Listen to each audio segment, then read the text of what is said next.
Okay, everyone, let's get started. For those of you that weren't on my first session, I just want to take a quick second to introduce myself. My name's Dawn Beaver, and I am the new program coordinator for MACAE. And today I wanted to just remind you of a couple of things during the presentation. You can always visit the MACAE website for updates and information, and we also do the monthly check-in for everyone. So if that's something you're interested in, please let us know. A reminder for today, today at 2:30, there's going to be a special conversation with Latoya Newsom, the new director of the National Office of Career and Technical Education, or ACTE. We are really, really excited and grateful that she's taking the time to speak with Michigan. So we'd love to have as much support of that as we can. So if you're available at 2:30 today, we would love for you to join us virtually. The recording from today and all of the materials that the presenters are giving us will be available. We will send that out to you. It also will be available on our website. Don't forget to check your email with the sketches validation form that will be sent out. Remember to complete this form at the end of the institute and submit by Friday, May 19th. Remember, you're supposed to complete this at the very end. Please keep your cameras on so that we can have it be a little bit more engaging for all the people that are presenting and learning today. I'm going to keep you guys muted during the presentation, and we're going to hold questions until the end. So without further ado, I would like to introduce Belinda Sykes, and she is going to do a presentation on the benefits cliff. And so I'm going to hand it over to Belinda to say hello to everyone. Hello, everyone. How's everyone doing today? Good, good. Well, my name is Belinda, and I am the I'm work readiness program instructor here at Southwest Solutions, and I would like to do this presentation on benefits cliffs. So let's start. Okay. So again, my name is Belinda, and I am the work readiness program instructor here at Southwest Solutions. I create work readiness curriculum for our skilled trade earn and learn program. And throughout this session, one thing I would like for you to think about, and we'll discuss it a little later after it's over, but what experiences do you have with benefit cliffs, and how can you help your clients?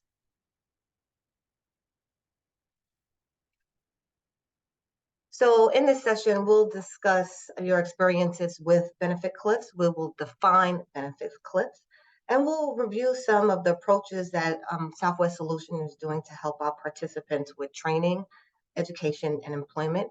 And at the end, we'll share some recommendations and best practices. We are Southwest Solutions, and our mission to lead in providing opportunities for individuals so they can achieve greater economic success.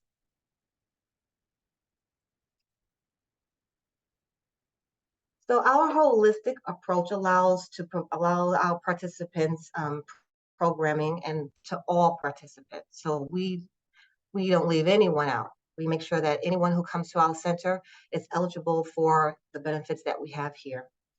And those things include our adult literacy program, our work readiness preparation, our workforce training skills with our IET model, financial education coaching, our home buyer and foreclosure assistance, and supportive services with our partnership with Detroit at Work Center. So what is benefits cliffs? A benefits cliff, also known as the cliff effect, is a situation where people lose some of or of their public benefits from the government, where there is an increase in their income, but they do not make enough money to support themselves and their household. This creates a situation where people may become worse off financially because they lose their essential support of the government, such as food and health benefits. When I learned about benefits cliffs, I kind of thought about it this way. Imagine that you were promoted in your job. great. We all want to be promoted. And we make a little bit more money.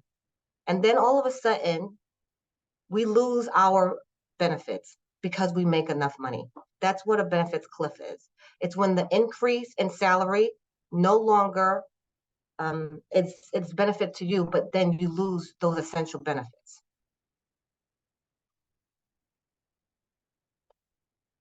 So what is the impact on this for our participants? Our participants are scared and they fear that, and this fear holds them back from making any educational, employment, and training advancement decisions, keeping them financially stable, and creating an anchor into poverty. So because of this, they are afraid to move ahead. They don't want to find the job that's going to help them increase their salaries and help them off. They don't want to do the trainings because they're afraid that they might lose some of their benefits. And we find a lot of this happens along with our veterans. So we try to ease this with them. This is an emotional high level attachment and of security that they are associated with, and the fear outweighs the small increase in wages.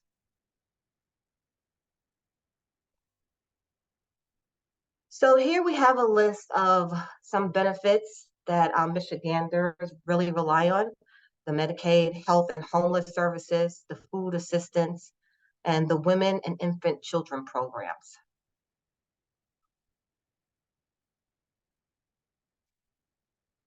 Here we can see the amount and the large amount of people who really do rely on these services and the people who are on these services. This was just a little survey that I have taken from the Spotlight of Poverty for Michigan. Those numbers are really large. So how do we help our clients? Our clients we help them to understand this benefit cliff effects. We create short-term financial barriers that can help create long-term economic security in their career planning and educational training.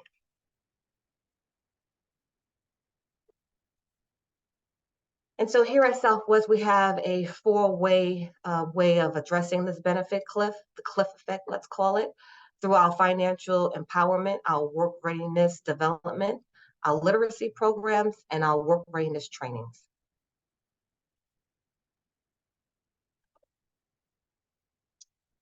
So our learning lab is where we held our classes for our English as second language learners, adult basic education such as math and reading. We also help support GED and help people make those transitional post-secondary education moves. We want to help our clients build long-term success with classes and workshops that are geared to help them removing barriers.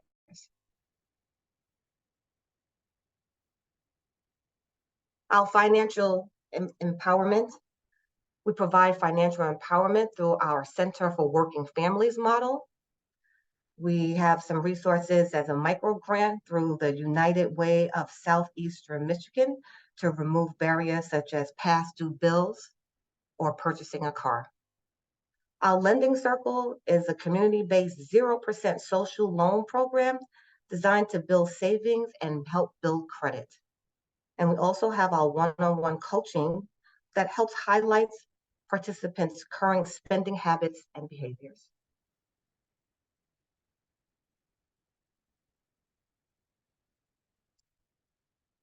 While working with our Detroit Work at Partners, our Career Center addresses the cliff effects through supportive services. There's a Ticket to Work program, which helps people with Social Security disabilities and help them find employment, which reduce them to be reliant on their benefits. The Skills for Life program, which is the Paid to Work and Train initiative, and our Learn and Earn GED program. And we also have various training programs, including CDL, and our job services, which helps our participants with resume writing and job searching.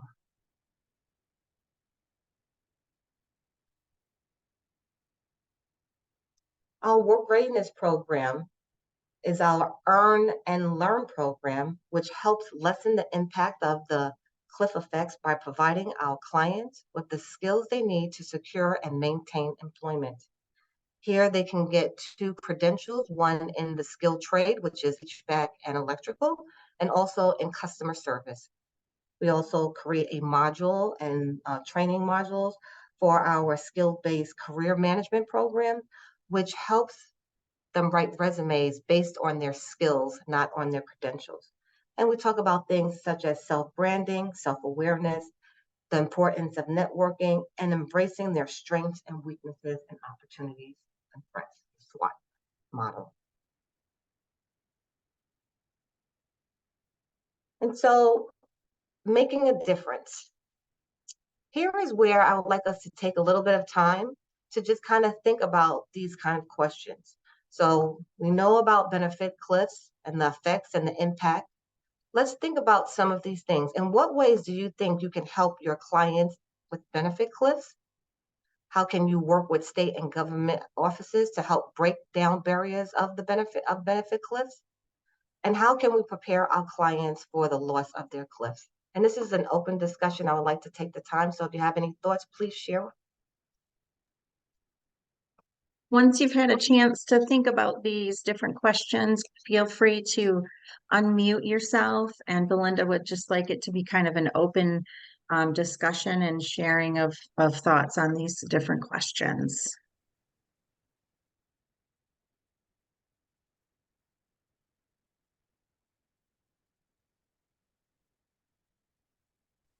Can everybody hear me? Yes. Yep.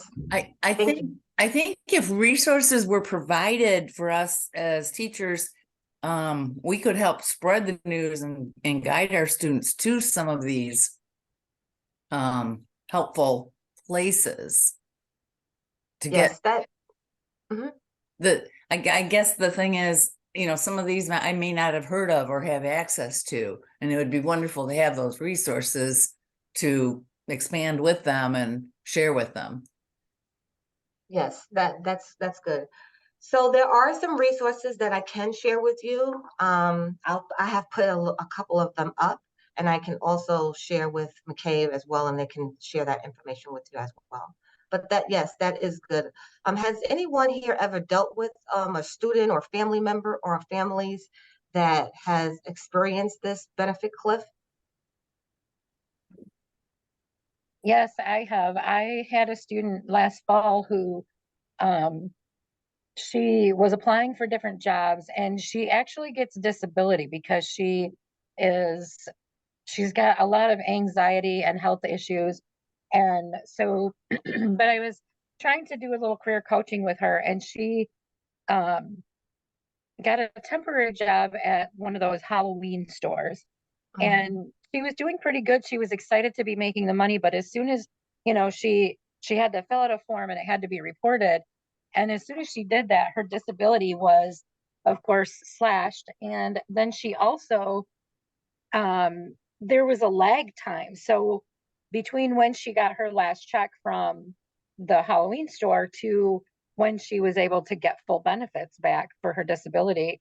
And that caused her a lot of financial hardship and anxiety. And it was hard for me then to encourage her to continue to do any career things or to look at, different trainings or options. And because now she's just afraid of losing her disability, but it's really hardly enough for her to live on because she rents an apartment with her brother and can't afford to have an apartment on her own, especially right now in these days. And she can't, I don't know, by the time she pays her half of everything, she's left with like $40 a week. And she, does utilize food pantries and things like that. But, she has some cats that are kind of her support. And I don't know, I just felt bad for her because I encouraged her to do this and thought it would help her have some self-esteem and, that self-efficacy part. And it really all it did was hurt her, I feel like. So that was my experience with it.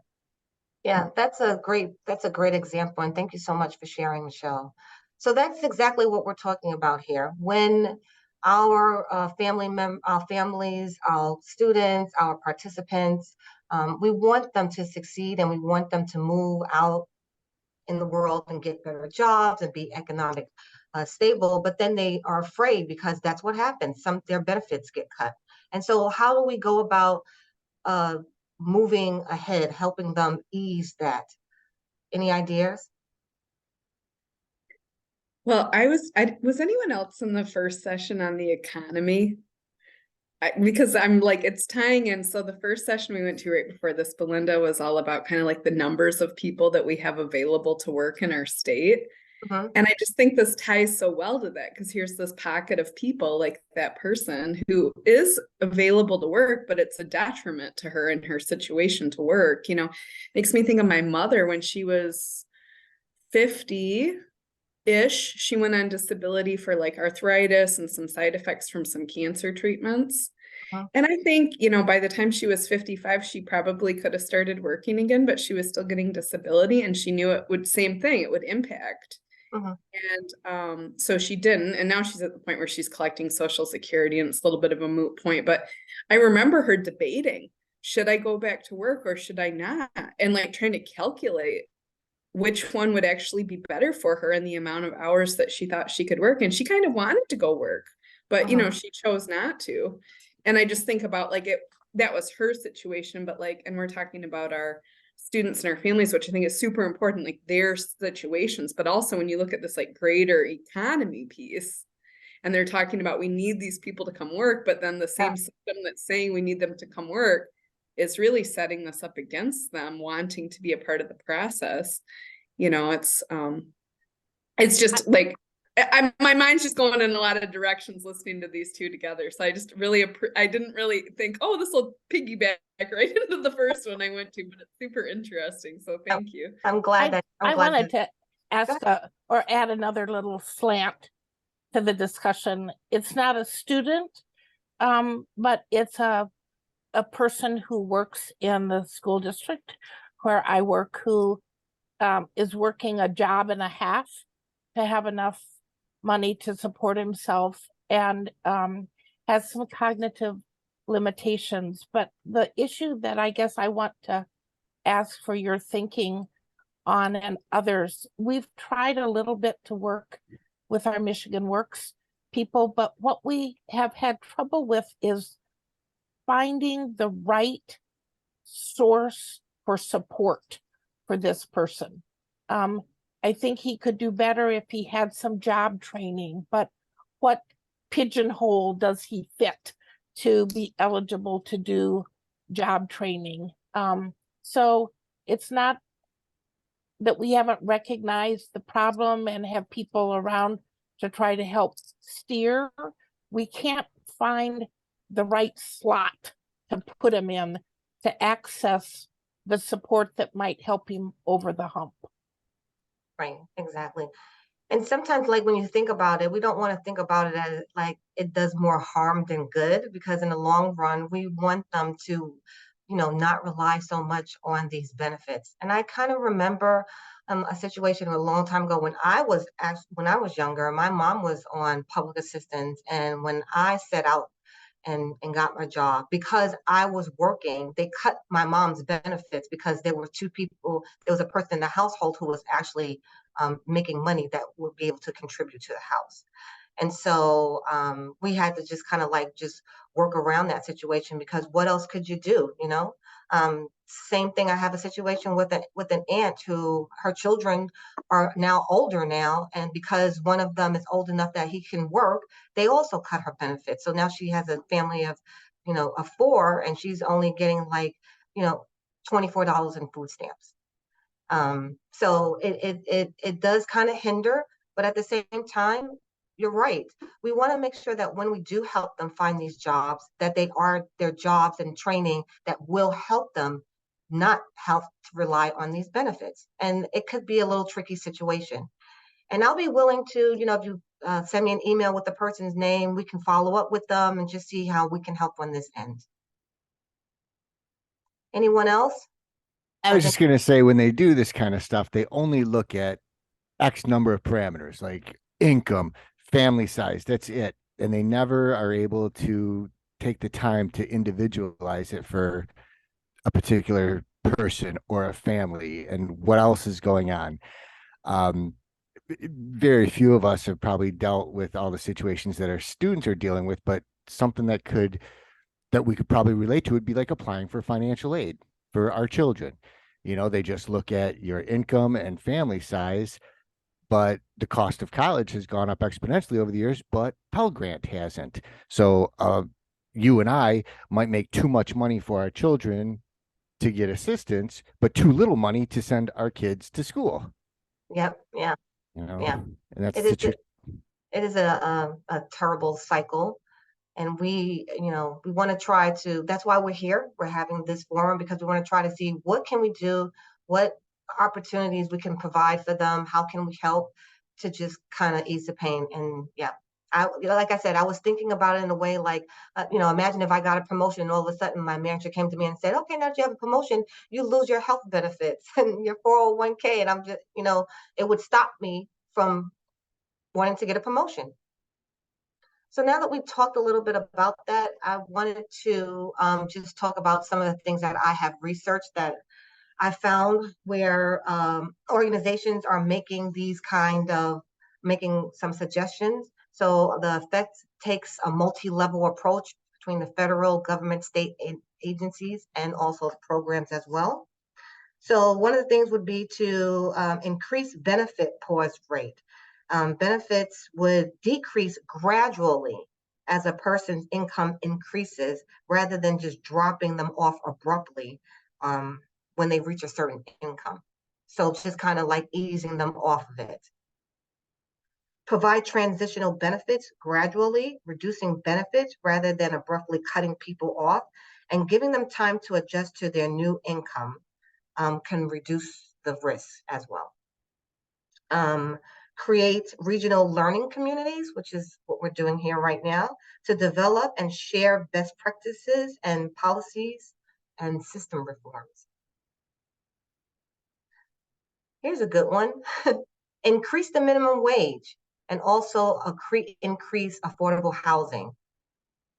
So some of these things here are some suggestions and recommendations that were made. I know right now the Michigan State is doing something with the with credit and taxes to help with this benefit cliff, and also just those kind of like creating those learning communities, those learning circles where people can share their ideas and take these things to our government officials. Does anyone want to share any other recommendations they may have thought of since we've been discussing this?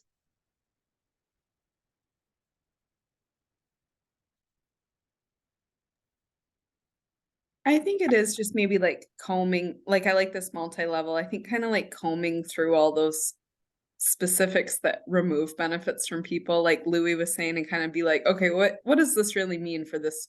I don't know exactly what that means, what that looks like, but like a lot of these policies and rules and regulations, like this happens, this doesn't happen, and kind of evaluating those more like through like a social work lens versus like an economic lens, or whoever does that at the state level. I don't know that process. Like, I don't know how they decide, once you hit this number, this is the number that you no longer get, and it would be interesting to learn a little bit more about that because somebody is making all these decisions. And I don't know like that person's perspective or lens or what the committee is made up of, and it would be kind of interesting if it's, like a lot of data and number and like big economic, if that's what they're looking at, or if they're more like looking at that social function of that family or that individual when they're making those policy decisions. Yeah, that's a good idea, Heather. That was one of the things that I kind of looked at too, is what is the cap? How much over does a person have to make in order for their benefits to be cut or, actually just dropped off completely? So that's a good one. So what is the gap? Just some questions that we can try to just filter out here for a few minutes that might help. Anyone else? Well, I like the increase in the benefit phase out, but also fixing that, like for her, that lag time. And I don't know whether that was a lack of workers or what the reason was that she was, you know, like 2 to 3 months without benefits, you know, I mean, or significantly less benefits, you know, so she had to find, you know, help from her mom and, you know, from a couple different people to help her through the rest of those months. And that's why I said it was so hard for her to decide whether she wanted to work, although I do feel like she felt really good about it, you know, and she thought she was learning some skills. And so just that lag time, is it because there's a shortage of workers? Is that was that policy? How can that be fixed so that at least even that doesn't happen? You know, I mean,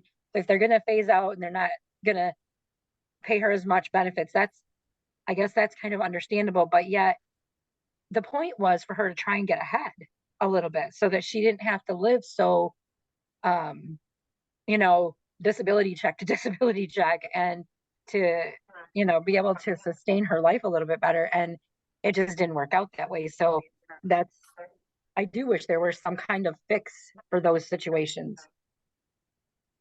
Yeah, it does sound like a tricky situation. And these are some of the, you know, your concerns. These are some of the things that we all should be thinking about and how we can help. What's the best way that we can help our students and their families, our participants, our clients, just by kind of just doing a little bit more research. By no means am I an expert on benefits, Cliff. It is something that I, you know, have gradually learned over the last couple of months. And to be honest, it kind of infuriated me because it's like, this is what's going on. How are we supposed to be helping when we can't even help, kind of speak, you know, so to speak. And so just policies and procedures and best practices that we can just kind of just gather some information and do some research, and just maybe these are things that we can also just take to our government officials while we're out there advocating for our families. Does anyone have any questions, concerns, or thoughts? This isn't really a question, but you know, this reaches, it's multi-generational, and even with elderly people, I think as a society, we're losing this, why get married becomes the question. So many times I have a mother that's 93 and still very healthy, but the whole idea was, no matter what our thoughts are, they seem to change as people get older. You become more worried, especially with the, you know, when you're on Medicare and you've got a set amount of Social Security to live on.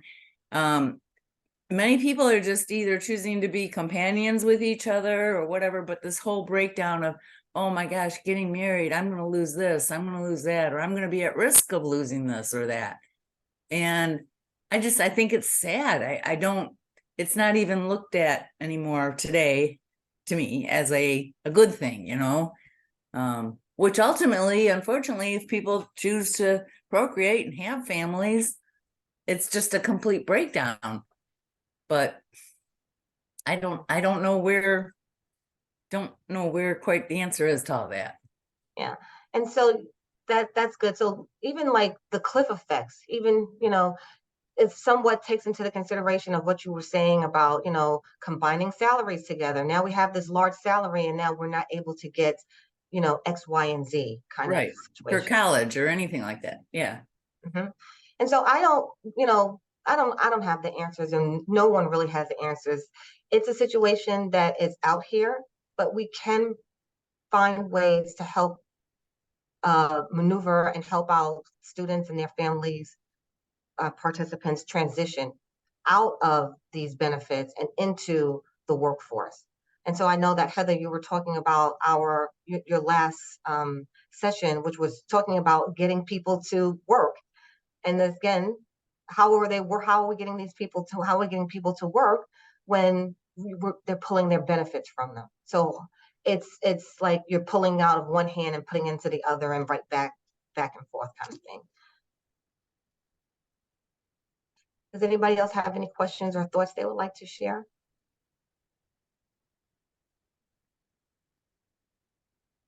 Well, I just think it's interesting, and I think it's good for us. Like, I really appreciate having this conversation with you, Belinda, because like I do think these things are fluid. You know what I mean? Like I was thinking back, like when I was in college, 18 years ago, I was eligible to get food stamps without inputting any of my parents' income because it was set up that way. Well, I needed it, but a lot of people abused that. They didn't really need, they were college students that had money, but they didn't have to put their parents' income in, or their parents were still giving them money. And so it was being abused, right? So it was taken away. And then anybody going to college wasn't eligible for any. And I was like, I was so glad I had gotten it. Then they took it away. And then I was just looking it back up again. And it looks like 3 years ago, I hadn't been following it, but the governor replaced that, saying now if you're eligible based on FAFSA for X, Y, and Z, you can get food stamps. And so like, I just think like, this is a great conversation because while you were talking, I was looking that up because that's 18 years, that's 3 big changes that were made trying to make the system better. They had pros and cons in all of them, and it was clunky, but I'm sure it was because people raised things like this and talked about it enough that somebody evaluated it at some point, and made those changes. And I'm sure it will continue to not be a perfect system, but I think I just appreciate you like having this conversation with all of us, because I do think like sometimes it feels like, oh, there's nothing we can do about this stuff, but actually like talking about it and discussing it as this group and maybe following how things changed in our systems is, pretty valuable. So Thank you. Yeah. So let's not say there's nothing we can do about it. right. Let's change the narrative, change our wording, change our thinking, because only then is when we'll able to come up with solutions and make suggestions and recommendations that can help. And I do appreciate you saying that, Heather. Thank you so much. I see that we have 31 people on. Does anyone else have anything else they would like to say or add or share some thoughts?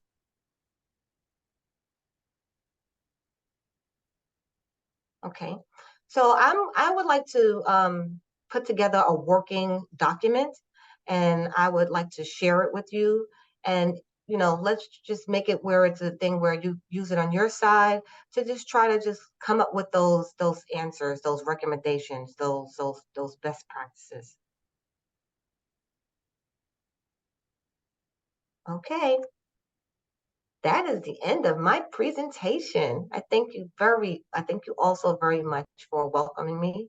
This is actually my second time doing a presentation on something, and I just wanted to do my best, so thank you. Well, thank you so much, Belinda. You did a great job. I think people got a lot of good information and also things to think about moving forward. Yeah. Are there any other discussion topics that you guys would like to bring up while we have Belinda? We still have some time on our Zoom, so we want to take advantage of her time. I see that someone has asked for your contact information, Belinda. I assume that's going to come at some point. Yes. Is that right? Yep. Yes. Okay, All great. of Thank her, you. Yep, all of her materials will be sent out from us, so you will definitely get that. Thank you very much. Belinda, I guess one thing that was brought up that maybe we can discuss how to prevent is people from taking advantage of it. Because when people take advantage of it, that's when these programs are phased out, when the government officials notice that. Yeah, that is a good point. Like I said, it's a rocky kind of area, and right now this is kind of a situation where we have with our veterans. They have all this wonderful government assistance, and we try to provide them with the training that they need and try to help them find jobs. And they love the idea, they accept the training, but then when it's time to work, they're like, I don't know, my benefits are going to get cut. And so we're in this tug of war with them all the time. Like, come on, you can do it. And, like someone said about, our older people is like, so most of our veterans are pretty much, older. And so to say to them, come out and get this job, it doesn't kind of weigh out for them, because it's like, well, I can't do this job for the next 20 years or so, and I'm gonna get my benefits cut at the same time. So how does that work for me? We get this kind of pushback from them all the time, and we still just want to maintain and just try to help them the best way that we can.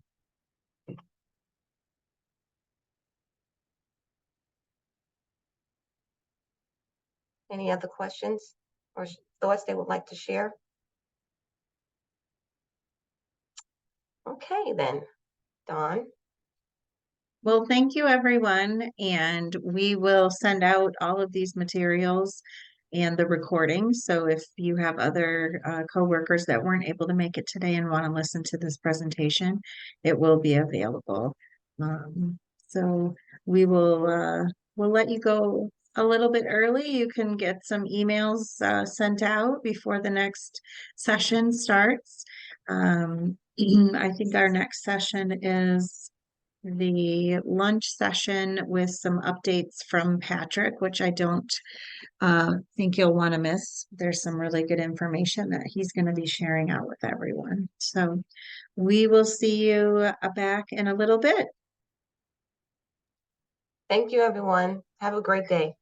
Belinda, if you could stay on a minute, that would be great. Sure.